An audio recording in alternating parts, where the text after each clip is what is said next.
What's up, everybody? This is Alex again, Title Boxing Club Pittsburgh. I just finished filming my class for Monday. It was awesome. As you can see, I got a good workout in. I know you're going to get a good one too. We focused a lot on footwork in your boxing, how it's going to help everything in your boxing. Not even just when you move around and punch things. Body control in general helps you understand the mechanics, balance, all that good stuff. But I want to give just a quick tutorial because I know some of you guys a little bit newer than others haven't done this stuff before. I didn't have time to go into all of it in the class. So just real quick, some footwork basics here. We're going to start off with our fighting stance. Now, fighting stance, if you're right-handed, first of all, you get your feet shoulder width, nice and neutral. You're just going to take a step back with your right foot. You're going to turn your toe out about 90 degrees. Soft knees, bent knees, loose knees. If you're left-handed, then it's the opposite. You're going to take your left foot, step back. Essentially, you want your power foot back, your power hand back. So hands up, shoulders relaxed. Now, when we move, whatever direction we're moving, that's the foot that goes. So if I'm going to move forward, I'm going to take my front foot, step, and my rear foot's going to catch up. If I'm going to move backward, I'm going to step with my rear foot, and my front foot's going to catch up. So forward, backward. And every time you do it, you're maintaining this stance. You're going to step out, but you always come back to the home position. What you don't want to do is step forward and then you're coming into neutral stance. You want to always maintain that stance. Same thing if you go side to side. If I go to my left foot goes forward. If I go to my right foot goes forward. My other foot catches up. Now, when we throw punches on this, the thing that you want to do is sync up your hands with your feet, like a marionette puppet. So if I'm going to step forward and throw my jab, as soon as my lead foot lands, my jab extends.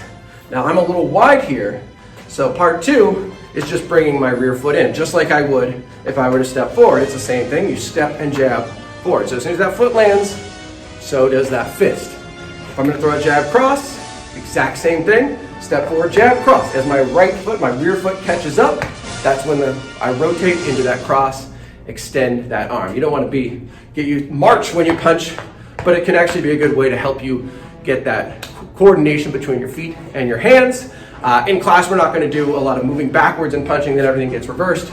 It's a little trickier. Same thing with side to side, but just focusing on when you move forward and punch, stepping, foot lands, punch lands, foot lands, punch lands.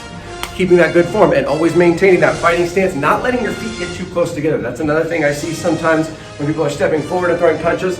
The feet start to get closer and closer, and then you're in a position like this, which isn't good balance, which doesn't help you orient to your target, move fast, throw good punches with good power. So you always want to stay in that home position that is your fighting stance. Practice this at home too, right? You know, got nothing else to do sometimes. Maybe going to get a bowl of cereal, use that fighting stance over to the cabinet. Your family will think you're crazy, but they won't mess with you. And they probably won't take the last of your cereal. It's gonna feel awkward at first. And you don't go as fast in a fighting stance as you do walking around. Otherwise, we'd all walk around in our fighting stances. It's not made for that. It's made for functionality in boxing, and it uses a lot of muscles. It's a great thing to do whether you want to be a boxer or you don't. It will help you with all aspects of your training, get a better workout in, and you'll feel more like a tough guy. So, see you soon, which will ironically be in the past. What is time? We don't know. We just don't know.